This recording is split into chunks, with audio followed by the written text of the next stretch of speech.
van a ir viendo cómo las cosas que les voy a contar acá tienen que ver con las cosas que hago hoy en día y las cosas que siento que son importantes de aprender y que yo he aprendido a la hora de hacer data science. Yo trabajo como lead data scientist en una empresa de seguridad informática. Hice mi doctorado en Machine Learning, lo terminé hace ya más de un año en la Universidad de Luxemburgo. Soy apasionado del open source, como me oirán hablar de acá en adelante. Y bueno, ya hablé un montón del Meetup de Bogotá. He trabajado en diferentes empresas haciendo diferentes tipos de cosas relacionadas con data science. Aunque antes no las llamábamos data science, ¿no? Antes las llamábamos analytics o otras cosas. Trabajé en Doquímica, en Scotiabank, trabajé varios años haciendo modelos estadísticos, sobre todo con cosas relacionadas con riesgo de crédito, con cosas relacionadas con fraudes y con churn. Me fui a Luxemburgo, después estuve trabajando en una empresa en Suiza haciendo modelos de fraude.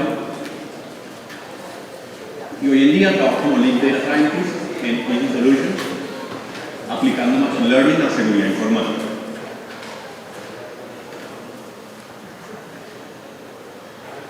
El objetivo de esta charla es ir reforzando conceptos sobre qué significa Data Science, en particular le cambié el nombre, se llama qué significa Modern Data Scientist y qué no lo es. Bueno, esta es la gráfica que le muestro a mi mamá cuando me pregunta qué es lo que hago. Y por lo general eso es suficiente para acabar la discusión. Pero si todos vinieron hasta acá, espero que sea oír un poco más de cosas al respecto. Vamos a ver. ¿Y qué sucede? Que ya estamos en 2016 y todavía no tenemos una forma clara de responder qué significa Data Science. Buscamos en Google Data Science, empezamos a encontrar un montón de respuestas diferentes. Y lo que yo quiero tratar de dejar acá es confundirlos aún más con otra opinión sobre qué significa Data Science. Una de las que más me gusta, salió hace un par de años en Twitter, y es un Data Scientist es aquel estadístico que es mejor en desarrollo de software que cualquier otro estadístico, o aquel desarrollador de software que es mejor en estadística que cualquier otro desarrollador de software. A mí me queda clarísimo, espero que ustedes también, eso no significa que ya acabe mi charla. Otras definiciones que encontramos por ahí. Un Data Scientist es un estadístico que vive en San Francisco.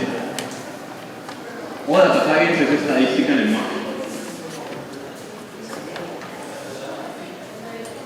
Pero una de las que más me gusta, que ya salió hace varios años, lo voy a leer en español.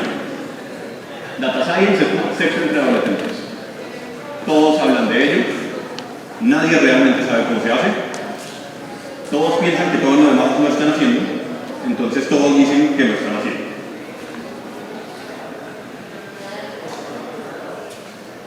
Para confundir aún más, utilizamos diferentes palabras de una forma intercambiable. Utilizamos Analytics, Data Mining, Machine Learning, Artificial Intelligence, y todos estamos esperando que el que nos está oyendo sepa de qué le estamos hablando. Y resulta que no es cierto que todas esas cosas signifiquen lo mismo. Lo que vemos es que hay campos especializados en diferentes cosas. Nosotros en la empresa tenemos Big Data Engineers, tenemos Data Scientists, tenemos Machine Learning Specialists, y saber diferenciar qué es lo que yo necesito implica que yo no necesariamente quiero contratar un Data Scientist para montar sistemas de computación distribuida. Para eso yo quiero otro tipo de perfil. Pero si para ese mismo sistema yo después necesito extraer insights, de pronto ahí sí necesito mi Data Scientist. Y son cosas que les quiero hablar un poco hoy sobre Data Science, creo que varias van a ser repetidas. Y bueno, además, todos los que yo conozco ahora se cambiaron el título por Data Scientist. Y yo mismo lo hice en mi hoja de vida, antes tenía Business Analytics Modeler para un par de experiencias, ahora le puse Data Scientist. ¿Por qué lo estamos haciendo? La respuesta es muy sencilla, porque los salarios que están pagando por Data Science están elevadísimos, son muy, muy altos.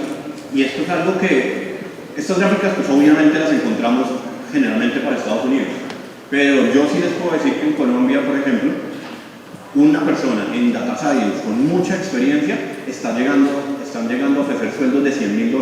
Estamos hablando de $100.000 para alguien basado en Colombia. Son sueldos extremadamente altos. No voy a decir que son un montón los que están ganando esto, pero sí, pero ya están apareciendo y cada vez aparecen más, la competencia es mayor, tanto la competencia por talento es mayor y eso hace que se disparen los salarios. Entonces, es un muy buen momento para estar en el campo y también para estar en el campo de nuestros países.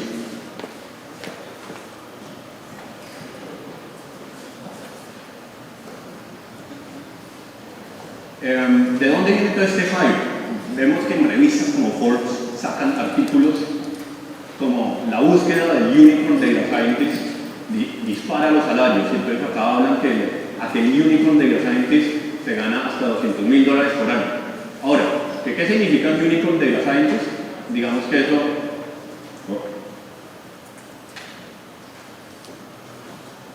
Digamos que eso se me sale de la explicación de esta charla.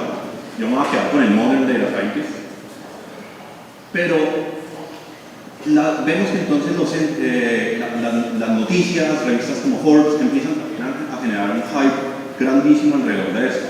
Y no muchas veces sabemos de qué están hablando. Entonces, ¿qué significa Data Science? Esto es algo que yo espero que ya lo hayan visto. Y mi objetivo acá, espero que para muy poco sea presentárselos por primera vez y para una buena cantidad sea, vengan, analicemos y discutamos al respecto. La mejor explicación del Data Scientist sale de este diagrama de Venn de Data Science, que significa juntar la parte computacional con la parte matemática y estadística con la parte de negocio. Y acá es muy importante que todo tiene que tener, a todo le tenemos que asignar el mismo valor, y esto se los voy a mostrar ahorita más adelante con algunos ejemplos de las cosas que hago en el día a día. Entonces, Data Science, intersección entre Hacking Skills. Acá Hacking Skills no lo tomen más como aptitudes de computación, que hay que saber un montón de cosas al respecto. Aquí vamos a hablar un poco de conocimiento de matemáticas estadísticas. Hoy en día entonces lo llamamos Machine Learning. Yo hice el doctorado en Machine Learning, entonces es la única palabra que yo utilizo, por supuesto. Y conocimiento de negocio. Es de las más importantes, que es la que pero es donde yo más encuentro falencias en aplicaciones de Data Science. Hay que entender muy bien el negocio.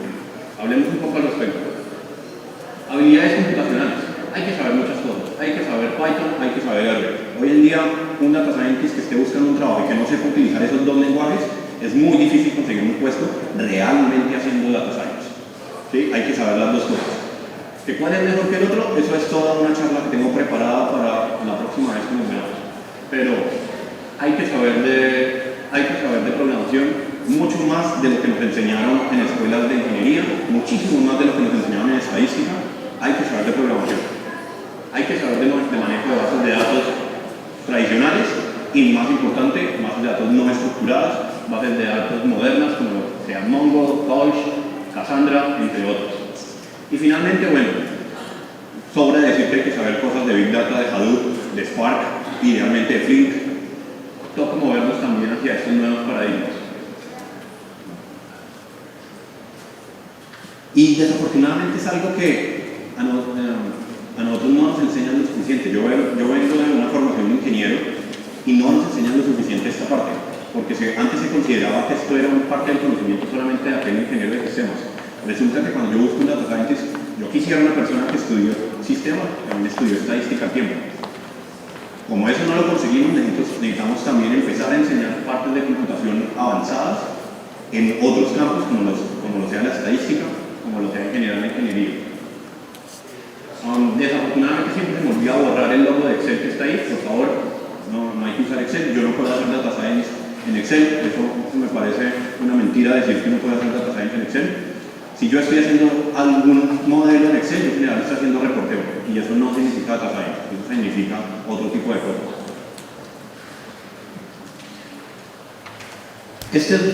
Este slide salió hace un par de meses sobre una encuesta que se hace a Data Scientists con respecto a cuáles son los software que utilizan.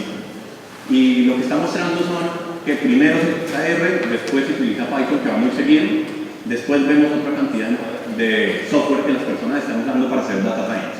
Pero muy importante ver cuáles son los primeros. Y algo que espero que les empiece a resaltar acá es, hay varios de los típicos que nosotros esperaríamos ver acá, que acá no están. Y para los que no sepan a qué me estoy refiriendo, Por ahí más abajo en la encuesta me tocó sellar esa parte de la gráfica en donde encontramos esos otros software tradicionales. Entonces, ¿a dónde quiero llegar con eso? Lo que uno ve que se está moviendo, y ya lo puedo decir en Colombia, es a empezar a usar software open source. Son mucho más potentes, son mucho más poderosos, requieren un conocimiento mayor por parte del data scientist, pero es precisamente lo que yo quiero. Yo quiero un data scientist que sea capaz de lidiar por esto. Y la cantidad de explicaciones de por qué yo necesito eso son muy grandes, pero en principal, yo nunca hoy en día entré en un modelo en donde el resultado sea un PowerPoint. ¿Por qué? Porque por lo general, cuando yo me estoy inventando un modelo nuevo, yo me estoy inventando un modelo que no se puede implementar en el banco. Es un modelo que ya el sistema actual de información de mi empresa no lo soporta. Entonces a mí como data scientist me tocó aprender a escribir APIs para poder poner mi modelo súper complejo y que el usuario final lo pueda ver por medio de una aplicación web. Entonces, lo que antes hacíamos de una forma independiente, que era, venga, yo hago mi regresión logística, estos son los 10 coeficientes, métalos en el sistema del banco, de la institución. Resulta que ahora mi modelo tiene millones de coeficientes, entonces ya no lo puedo meter en una forma tradicional. Entonces, a mí como data scientist me tocó que si yo quiero utilizar un modelo que sea moderno, me tocó aprender a escribir una API, y eso, para hacerlo, me tocó utilizar software, herramientas modernas, como lo son Python y R. Hay algunas otras open source que también las puedo usar. Y el otro argumento es, yo prefiero gastarme la plata que me voy a gastar en un software entrenando a una cantidad de personas en vez de pagarlas por el software. Cuando yo empecé a tener este tipo de discusiones, cuando trabajaba hace ya mucho tiempo en el banco, el argumento que siempre me dicen es, bueno, pero ¿quién me da soporte por un software open source?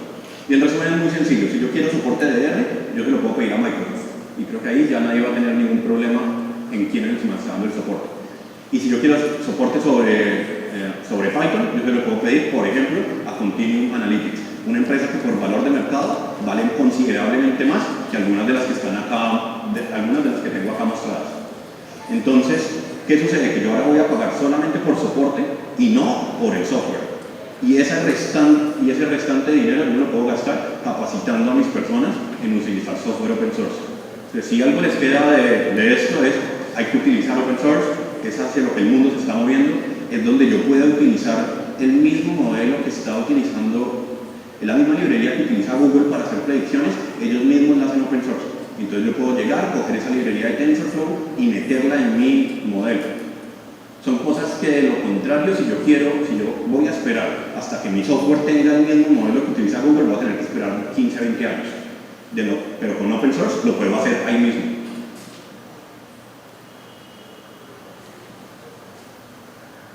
Pues la parte de matemáticas y estadística es el resumen de este slide. Para los que sepan qué es, hay que usar Random Forest.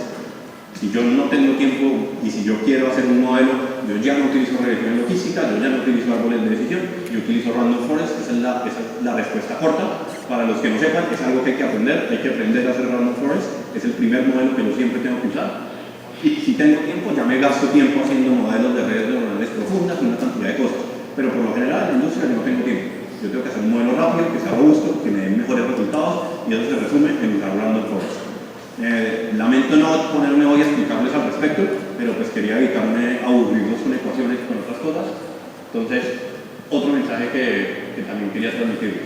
Y finalmente, no porque lo haya dejado de últimas es porque sea menos importante, yo creo que esto es más importante, entender el negocio.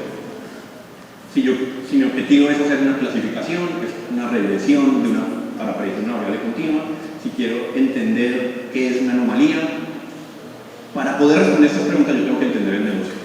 Y esto al final sí voy a meter en detalle con esto, lo voy a hacer con un ejemplo de fraudes, que es lo que más he trabajado en los últimos años, pero hay que entender el negocio.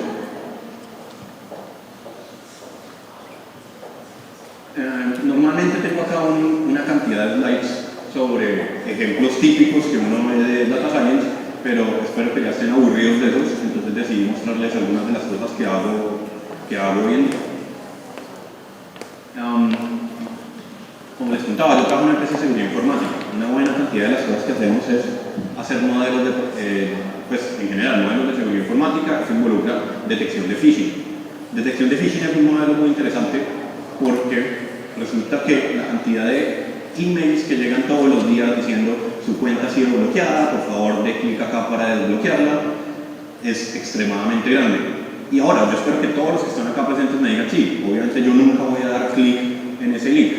Pero la respuesta que siempre les doy es, bueno, pero resulta que la mamá de usted decide ahí a clic, y la respuesta es sí, la mamá va a dar clic. Y si usted, y cuando ella llame a decir, me llegó este email, y si uno no le contesta, ella dio clic y dio a aceptar y cambió la clave del banco, pero en realidad le terminaron robando todas las credenciales. Y en Latinoamérica esto nos ataca muchísimo. ¿Qué tiene que ver esto con Data Science? Resulta que detección de phishing es totalmente un modelo combinado de Big Data y de Data Science. ¿Por qué Big Data? Porque cuando yo estoy analizando casos de phishing, yo puedo llegar a recoger millones de casos muy rápidamente. ¿Por qué? Porque todo es público, toda la información es pública, hay repositorios de phishing públicos, yo puedo bajar toda la información, todas las páginas que han sido phishing en algún momento de la historia las puedo recopilar y también yo puedo analizar cuáles páginas no son phishing. Y el modelo es muy sencillo, yo quiero predecir si una página que el usuario está viendo es phishing o no. Lo puedo hacer de muchas cosas, le puedo instalar algo a todos los usuarios, puedo meter algo en el sistema del banco, hay una cantidad de formas de hacerlo. El modelo, sin embargo, es bastante complicado. ¿Por qué? Porque ¿qué información puedo usar yo para predecir que algo es phishing o no? Entonces yo tengo la página que el usuario está viendo, el código HTML de la página, todos los links que tenga la página por dentro y estructurar esa información que viene no estructurada ya es un proceso bastante grande. Y teniendo en cuenta que si lo tengo que hacer millones de veces, lo hace un problema muy interesante. A mí, pues por eso es que me gusta trabajar en seguridad informática, porque realmente uno sí llega a ver casos reales de Big Data. Big Data desde el punto de vista, la base de datos no me cabe en mi computador, ahí ya la puedo llamar Big Data. Otro ejemplo que se trabaja mucho, detección de malware. Esto es un dolor de cabeza porque resulta que nosotros estamos acostumbrados a creer que el antivirus sirve para algo, pero en resumidas cuentas, el antivirus solamente sirve para detectar cosas que ya pasaron. Sí, el antivirus es más bien una lista negra, pero cada vez que aparecen virus nuevos, los antivirus no son buenos para eso. Y entonces el análisis que uno tiene que hacer no es detectar el virus, sino detectar para cuál era el objetivo del malware. ¿Por qué? Porque si yo ya detecté que la máquina tiene un malware, pero yo no sé qué pasó, yo no sé para qué lo usaron. Entonces yo tengo que ir a hacer un modelo que diga este tipo de malware, por las cosas que está haciendo en el computador, por la información que tiene en el binario del malware, a veces hasta de desensamblarlo y entender el código assembler del malware, está tratando de hacer este tipo de ataque. Son una cantidad de modelos muy interesantes que se pueden hacer. Hay competencias en Kaggle donde hablan muchísimo de este tema y donde hay bases de datos abiertas con casos de malware. Sin embargo, pues bueno, es un problema bastante complicado porque en general, ¿qué tengo yo? Yo tengo un malware, un ejecutable de un malware y eso es todo lo que yo tengo. A mí me toca meterme a hacer un montón de análisis que no son triviales, que no me los enseñaron en estadística, que no tengo ni idea cómo combinar eso. Y hacia allá va el tipo de ejemplos que les quiero dar hoy de por qué es importante combinar la experiencia de negocio, la parte computacional, con la parte de estadística. Porque resulta que acá tengo una labor computacional importantísima. Cómo entender qué está haciendo el malware, cómo entender cuál es la información que está recogiendo el malware, que está sacando el malware, el código fuente del malware. Eso es computación. Pero yo, ¿para qué quiero hacer eso? Yo quiero hacer para poder hacer un modelo de predicción. Entonces ahí se combina con toda la parte estadística. Y resulta que si yo mismo no soy el que sabe hacer prácticamente todo eso, va a ser imposible que yo pueda hacer un buen modelo. ¿Y para qué tiene que ver la parte de negocio de esto?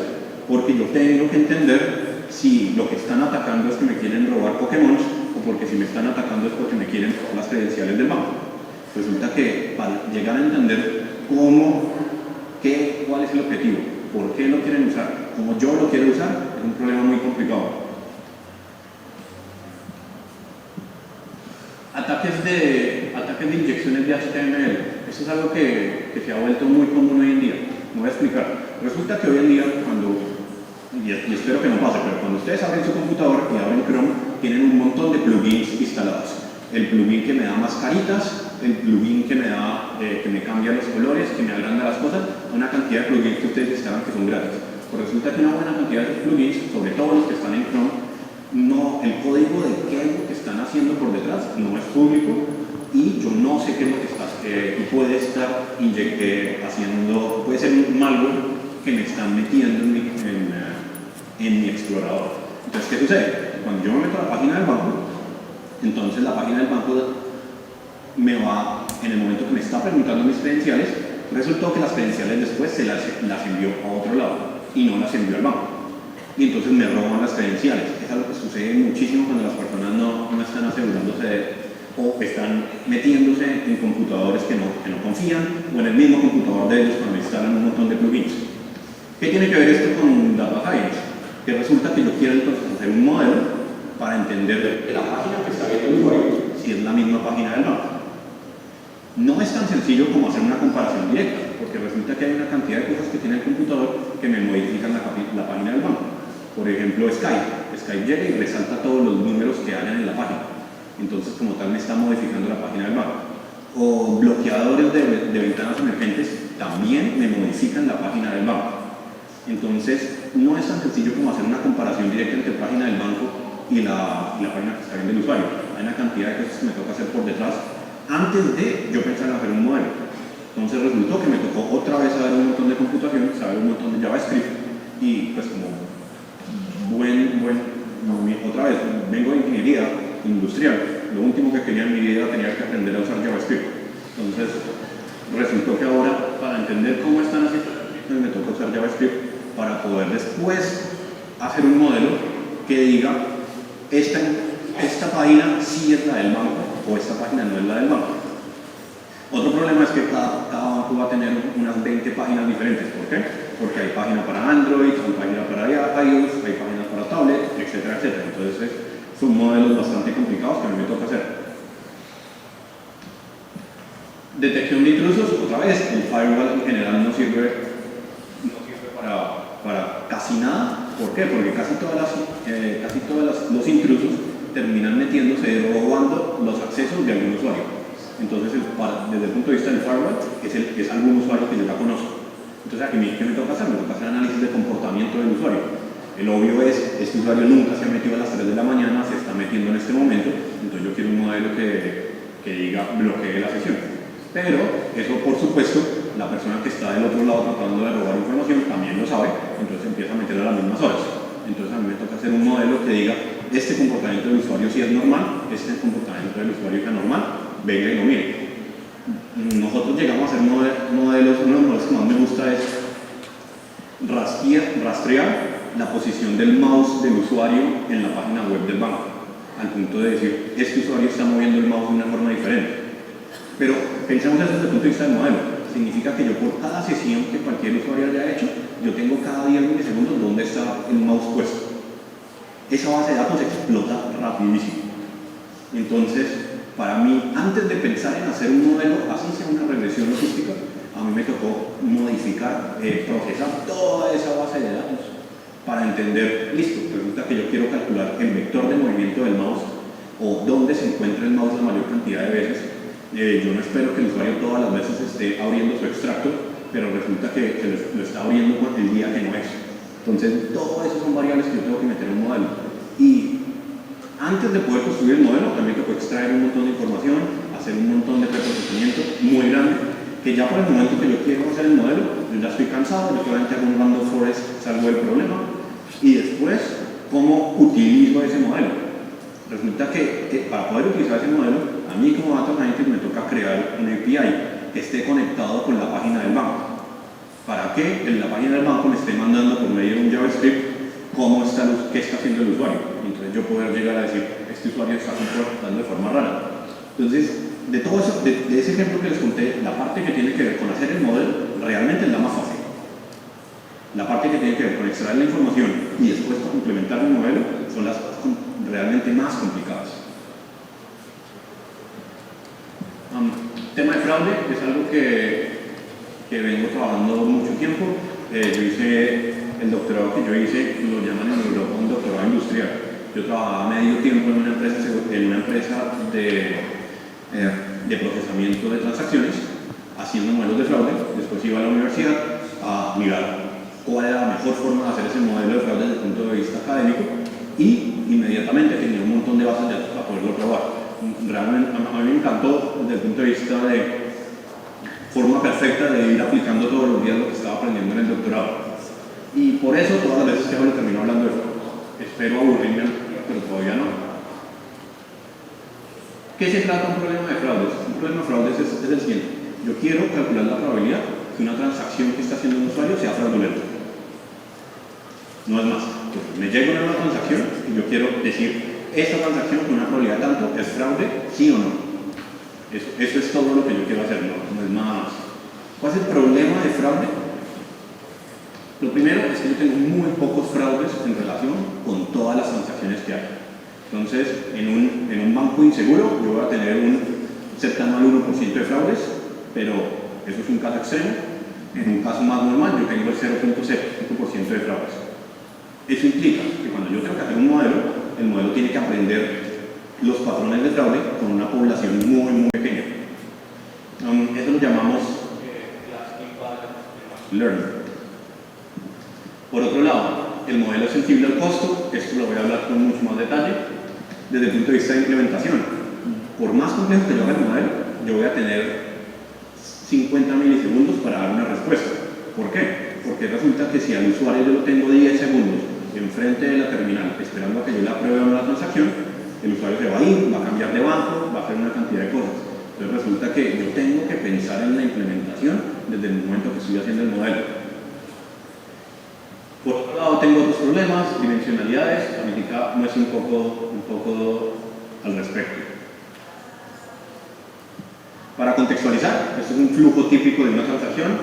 Independientemente si yo la estoy haciendo física o online, la persona hace su transacción en una terminal, ya sea otra vez, una terminal física, online, un cajero.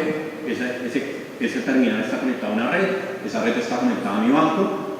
Ese banco, ahí sí me pregunta a mi modelo, dígame si esta transacción es fraudulenta o no, y apenas yo ya corrí el modelo, yo doy una respuesta idealmente en línea a la terminal diciendo apruebe esta transacción o no. O en otro caso, yo levanto una alerta y le digo a un analista, oiga, analice a ver qué fue lo que pasó. Esto tiene que ver con la complejidad del uso del modelo. Resulta que acá yo no puedo tener un modelo en batch. A mí me toca tener un modelo que sea en línea, que esté pensando, que esté analizando en línea si una transacción es fraudulenta o no.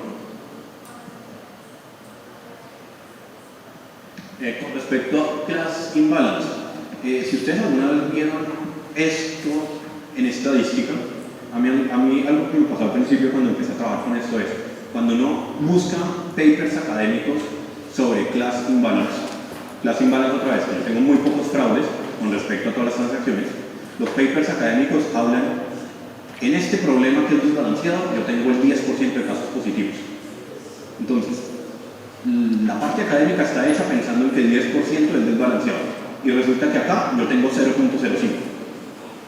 Casi todos los modelos que se han inventado para solucionar problemas de class imbalance, en la práctica a mí no me van a servir, porque en la práctica yo tengo muy pocos fraudes con respecto a todas las transacciones que tengo. Hay una cantidad de cosas que yo hago y me toca probar casi todas. No me lo voy a poner a explicarlas con mayor detalle, los dejo ahí en los slides por si es algo que les interese. Yo termino a veces creando observaciones sintéticas para tratar de que mi modelo pueda aprender de una mejor forma cuál es un patrón de fraudes, pero esto es una de las formas de hacerlo, hay una cantidad de formas de hacerlo. El resumen es, yo tengo que hacer un modelo que aprenda el patrón de unos muy pocos fraudes en relación con todas las transacciones que yo tengo, y eso desde el punto de vista de Machine Learning es un problema bastante complicado. El siguiente problema que tenemos es que fraudes es un problema que lo llamamos sensible al costo. Voy a explicar. Cuando yo tengo un modelo, lo llamamos modelo de clasificación.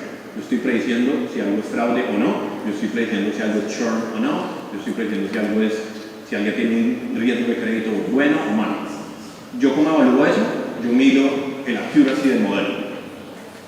Pero ¿qué sucede? Mirar el accuracy del modelo, o para términos generales, mirar el KS, mirar la curva ROC, mirar el Gini o cualquier otro estadístico tradicional que uno mire, está asumiendo que el costo financiero de mis errores es el mismo. Pues resulta que en fraudes el costo financiero de equivocarme no es el mismo. No voy a explicar. Cuando tengo un falso positivo, yo decliné una transacción que realmente era fuerte. ¿El costo financiero de eso cuál es? Primero, tengo un costo administrativo, llamar al cliente, preguntarle qué pasó, si yo cancelé esa transacción o a veces cancelo la tarjeta, me tocó emitir una tarjeta nueva. Por otro lado, tengo un costo que es más complicado de calcular, que es intangible con respecto a veces el cliente se pone bravísimo porque yo le cancelé la transacción y se sale del banco. A veces el cliente se pone feliz porque se sintió protegido. Eso es un problema más de mercadeo que de riesgo y todavía nunca he logrado convencer a alguien que me deje analizarlo, pero es un problema bastante complicado. ¿Cómo tengo en cuenta cuál es el verdadero costo financiero de equivocarme? Por el otro lado, falso negativo es más fácil. Falso negativo, un fraude que a mí se me pasó. Entonces yo de una forma simplística, yo perdí el monto de esa transacción porque me la robaron. De una forma bastante simple. ¿Cuál es el problema aún más difícil desde el punto de vista matemático? Que los costos no son constantes. ¿Por qué? Porque no todas las transacciones tienen el mismo costo. Si a mí va a haber casos en que a mí me están robando un par de dólares versus me están robando $1000. Por supuesto el costo financiero no es el mismo. Pero las estadísticas tradicionales, el KS, la curva roja, en ningún momento están analizando nada de esto. Entonces, desde el punto de vista financiero, yo tengo un modelo financiero totalmente diferente al modelo estadístico que yo estoy haciendo normalmente. Y acá espero empezar a relacionar eso que mencioné bastante, lo importante que es entender el negocio. Yo no puedo llegar a pensar en que hagan eso hasta que yo no empecé a analizar el negocio. Haciendo un paréntesis, yo les voy a decir, yo me atrevo a generalizar y decir que cualquier modelo que yo esté haciendo en la industria, el objetivo del modelo no es minimizar errores. El motivo de la persona que me está comprando el modelo, de la persona que está usando el modelo, es maximizar la utilidad. Yo puedo decir que yo quiero detectar de la mejor forma a mis clientes que se van a ir, pero en la práctica yo para qué quiero hacer eso, yo quiero hacer eso para maximizar la utilidad. Resulta que hay algunos clientes que a mí me generan pérdidas, entonces si se quieren ir, que se vayan. Pero eso nunca me lo va a decir un modelo, eso no me lo dice hasta un analista que se ponga a entender el modelo, que se ponga a entender el problema desde el punto de vista, combinando la parte matemática con la parte de negocio. Una forma relativamente fácil de hacerlo es pensarlo desde el punto de vista financiero. Cambiemos la función objetivo. No pensemos en minimizar errores ni mejorar el poder de predicción. Pensemos en maximizar utilidad. A fin de cuentas, para lo que nos están pagando.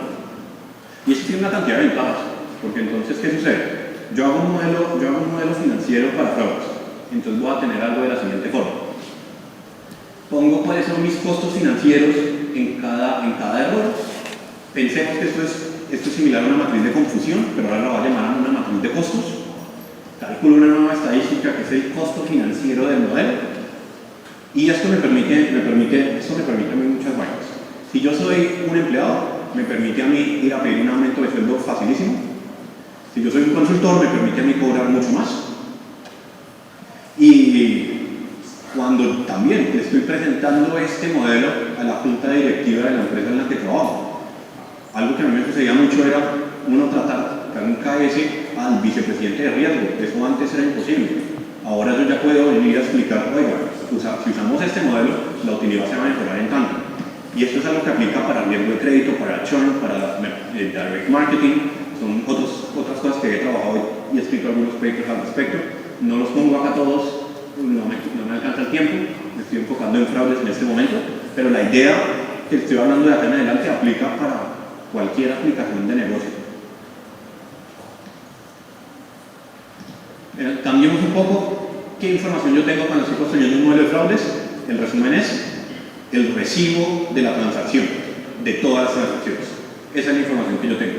En el mejor de los casos tengo alguna otra información de quién es la persona, información sociodemográfica de la persona, pero en la práctica lo que yo siempre voy a tener es la información de la transacción, es decir, el recibo de la transacción. Y con eso yo tengo que construir un modelo. ¿Qué es lo primero que sucede? Yo empiezo a hacer un modelo solamente con esto y resulta que ese modelo no va a entender el patrón de comportamiento del cliente, porque ese modelo solamente me va a decir físicamente qué sucedió en cada transacción. Yo quiero construir una cantidad de variables más, yo quiero entender cómo se comporta mi cliente. En la práctica, ¿cómo hacemos eso? Construimos perfiles de cliente, hay muchas formas de hacerlo. La forma más típica es utilizando algo que llamamos variables agregadas. Esto es lo mismo que hacemos también en mercadeo. Nosotros calculamos unas variables como para cada transacción, cuántas transacciones ha hecho esa persona en el último día, en los últimos 7 días, en la última semana, en el mismo cajero, en cajeros en el mismo país, de ahí para adelante. Nosotros terminamos construyendo inicialmente como 8000 y de ese tipo de variables. Yo puedo complicarme cuanto quiera. Yo puedo decir, tengo una nueva variable que es cuántas veces esta persona ha ido a un cajero en las Antillas en el último año. Ese puede ser una variable que yo tengo. Que después el modelo se encarga de definir si eso es útil o no. Pero acá el punto es, yo tengo que entender el comportamiento del cliente y para eso yo necesito experiencia de negocio. Desde el punto de vista de fraude, lo que yo hago es, yo voy y me siento con los analistas de fraude y les digo, cuéntenme todos los casos extremos que han visto. Y empiezan a decir, esta persona hizo una transacción por el celular en este país y después le robaron en un hotel en tal lado. Y uno, independientemente si eso va a servir en el modelo o no, uno tiene en cuenta esa información, la mete al modelo y le permite al modelo después hacer selección de variables y encargarse y tomar la decisión si eso es útil o no.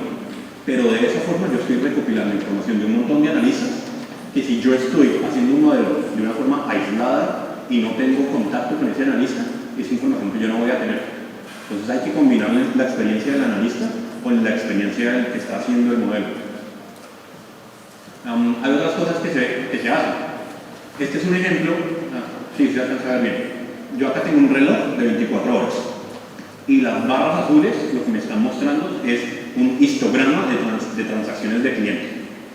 Entonces en este ejemplo en particular, si yo miro, esta es una persona que empieza a hacer transacciones entre las 9 de la noche y las 7 de la mañana. Entonces, por supuesto, es un chino de 20 años que el papá le prestó la tarjeta de crédito y se fue a usarla con todas las ganas.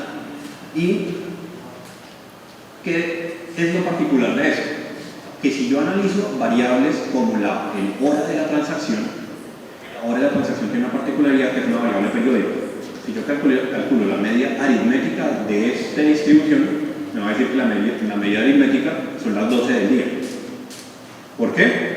Porque la distancia aritmética entre una transacción a la 1 de la mañana y una a las 11 de la noche es mediodía, lo cual desde el punto de vista de negocio no tiene ningún sentido. Entonces a mí me toca empezar a usar cosas de estadística un poco más avanzada, como estadística circular, para construir variables periódicas. Esto es una de las últimas cosas que hice en el doctorado, para eventualmente, combinando todo eso, calcular nuevas variables que me diga, oiga, cuál es el intervalo de confianza de hora de transacción de un cliente. Y esto es lo mismo para día de la semana. Si yo estoy analizando, si yo quiero analizar cuál es el primer día de la semana, ya hay un problema, ¿es lunes o domingo? ¿Cuál es la distancia aritmética entre lunes y sábado? Resulta que son solamente 2, si yo me voy por el otro lado, pero si yo lo miro linealmente es diferente. Entonces, a mí me toca saber entonces de estadística, de negocio para poderle hacer sentido. Si yo no sé que esa variable es día de la semana y tengo solamente un número de 1 a 7, yo lo voy a analizar de una forma totalmente diferente. Cosas más modernas que se hacen en fraudes. A mí me toca hacer análisis de redes sociales. Ojo, esto no significa Facebook, esto no significa Twitter, esto significa redes sociales físicas. Resulta que las personas que están cometiendo los fraudes tienden a ser los mismos. Entonces yo necesito entender la red social del que hace el fraude para llegar a crear nuevas variables que me digan esta transacción es riesgosa porque este vector de comunicación de la transacción o de patrón ya se ha repetido antes en un fraude. ¿Y eso cómo lo hago? Utilizando análisis de redes sociales, pensémoslo más como grafos. Entonces esto, un nivel muy abstracto, termina siendo teoría de grafos. Unos modelos extremadamente complicados. Pero cuando yo meto eso en un modelo de fraude y extraigo variables de acá, el poder predictivo de los modelos se aumenta un montón. Entonces espero ya haberles contado bastante sobre la complejidad solamente de analizar las variables y solamente construir patrones. Pero hasta acá no he hecho ningún modelo. ¿Sí? Hasta acá lo único que he tratado de hacer es construir variables para entender el comportamiento de un cliente. Bueno, ahora, después de todo, vengan, les muestro algunos modelos para que sea un poco más interesante las conclusiones. Una base de datos que tengo para el doctorado, con eso escribí todos mis papers, con unos 20 millones de transacciones, que no es que sea mucho, 40.000 fraudes, que es significativo, y más importante, con 2 millones de euros en pérdidas financieras por fraude en la base de datos de test. Entonces, ¿qué hice? Utilicé esa base de datos para construir un montón de modelos. Cuando uno quiere construir un montón de modelos, acá les voy a mostrar el resumen. Uno que hace es utilizar reglas FUSI, porque alguien todavía utiliza eso en otro papel. Uno utiliza redes neuronales, Bayes, Random Forest. Otra vez, siempre hay que usar Random Forest, a menos que tengan tiempo de usar algo mejor.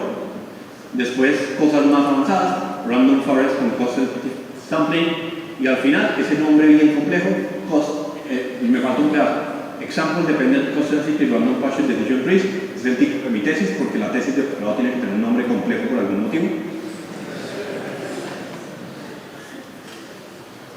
Y después, ¿yo qué evalúo? Yo evalúo tradicionalmente la línea azul, que es el porcentaje de fraudes detectados. ¿Y qué tengo? Que si yo utilizo reglas expertas, yo detecto el 38% de los fraudes. Esto es un banco en particular, diferentes bancos, diferentes lugares, varía bastante, pero yo nunca he visto que detecte más del 50%, es muy raro.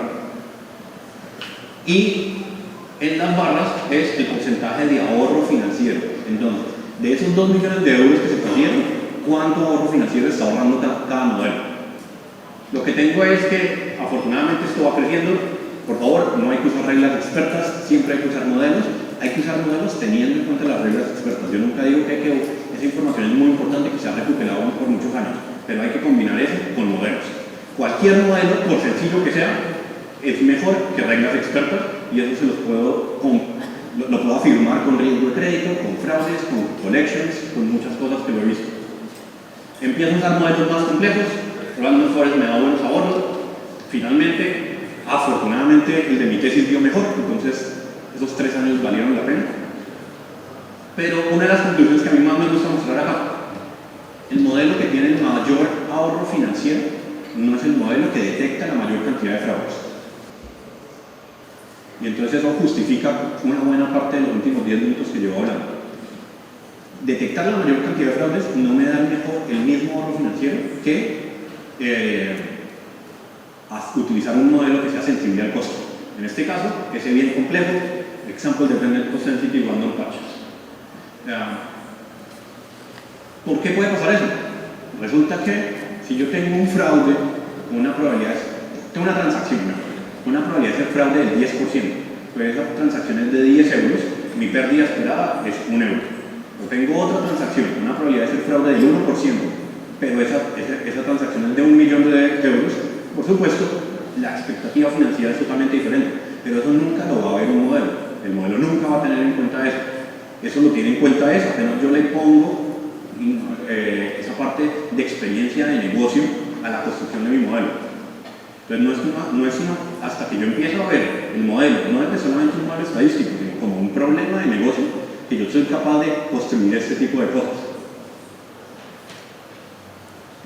Bueno, un poco la conclusión que llevo diciendo los últimos 4 años es la que acabo de decir, o la repito: evaluar un modelo desde el punto de vista financiero es totalmente diferente que evaluar un modelo desde el punto de vista puramente estadístico. Y en la industria, cuando yo estoy utilizando un modelo, mi objetivo es maximizar utilidad financiera. Si mi objetivo no es maximizar utilidad financiera, yo estoy utilizando el modelo de una forma incorrecta, yo debería estar utilizando mi tiempo en otra forma. ¿Dónde se puede aprender más? Los invito a todos a que participen en Kaggle. Esto lo hablaba ayer con las personas que les tocó aguantarse 5 horas de clase mía hasta las 9 de la noche. Por favor, hay que participar en Kaggle, es una muy buena forma de jugar con bases de datos que de lo contrario yo no vería. Resulta que las bases de datos típicas con las cuales a mí me enseñan estadística son bases de datos del IRIS que tiene 50 observaciones. Pasar eso a una base de datos, pasar mi conocimiento que aprendí con un modelo de 50 observaciones a un modelo de fraude con 20 millones, no tiene nada que ver. Los problemas son totalmente diferentes. En Kaggle yo puedo usar bases de datos reales de millones de observaciones, de problemas muy complejos, que de lo contrario son bases de datos que yo nunca podría utilizar. Por supuesto, hay que aprender cosas en Coursera. El curso de Machine Learning de Stanford es un obligatorio. ¿Sí? Yo creo que si hoy en día no hay persona que yo vaya a entrevistar que no haya visto ese curso. ¿Sí? Hay que ver ese curso, es uno de los cursos más importantes de Machine Learning. Toca programar, pero otra vez, Machine Learning y Data Science es de programación, son cosas que hay que aprender. Y algo que es desafortunado cuando uno mira, necesito pegar ese slide, cuando uno mira un mapa de quiénes son los que se meten a Coursera, resulta que los que más tienen que ganar con Coursera somos nosotros en nuestros países. Pero cuando uno mira quiénes son los que se meten a Coursera, son todos en Estados Unidos y en Europa. Entonces, tenemos que aprovechar que tenemos muy buenas universidades, pero hay que decirlo, no del nivel de estas, cerca. Y sin embargo, el mismo curso que alguien ve en Stanford de Machine Learning, uno lo puede ver. Son cosas que tenemos que aprovechar. También hay otros cursos buenísimos en Internet. Por ejemplo, este es uno que escogí aleatoriamente que hago yo. Y entonces, todo el curso que yo dicto de Machine Learning lo pongo en GitHub y es open source. Como les dije, soy fanático del open source, entonces hasta mi curso está en open source. Es un curso aplicado a Machine Learning, entonces yo, como se habrán dado cuenta, yo casi siempre a mí me gusta ver Data Science desde el punto de vista aplicado, lo mismo Machine Learning, entonces yo hago un curso de Practical Machine Learning para que todo desde el punto de vista aplicado. Si no alcanzan a ver el link, en los slides que después les compartirán están todos los links. Lo siguiente, hay que usar open source, y no solamente hay que usar open source, hay que colaborar en open source. Entonces, por ejemplo, la primera vez que yo colaboré en open source fue literalmente añadiendo un comentario a una de las librerías más usadas de Machine Learning. Pues resulta que con yo haber añadido ese comentario, me volví una de las 50 personas del mundo que más saben de esa librería. Y eso genera un goodwill impresionante. Uno va a una conferencia en Estados Unidos a hablar de seguridad informática, a hablar de Machine Learning, a decir, esto lo hago con Scikit-Learn, que es una librería que yo ayudé a desarrollar. El goodwill cambia de una forma impresionante. Uno ahí sí aprende cómo funciona la librería. Nosotros, en estadística, por ejemplo, todos usamos R, pero ¿cuántos han ayudado al open source de R? No es suficiente usarlo, también hay que colaborar. ¿Cuántas veces nosotros no desarrollamos un código en R o en Python porque la librería no lo hace? Oiga, cojamos ese código, quitémosle las partes confidenciales de la empresa y pongámoslo open source. Eso genera goodwill para uno y para la empresa. Porque resulta que, por ejemplo, en Estados Unidos hoy en día, cuando uno busca un puesto de Data Science, muchos puestos dicen que nosotros lo dejamos participar en open source, porque eso es algo que uno quiere hacer, porque eso genera goodwill para las personas. Entonces, es algo que también nosotros nos tenemos que meter. Es una cultura que nosotros no tenemos cultura open source y mucho menos cultura de participar en open source. Ahí tengo el último slide, que es el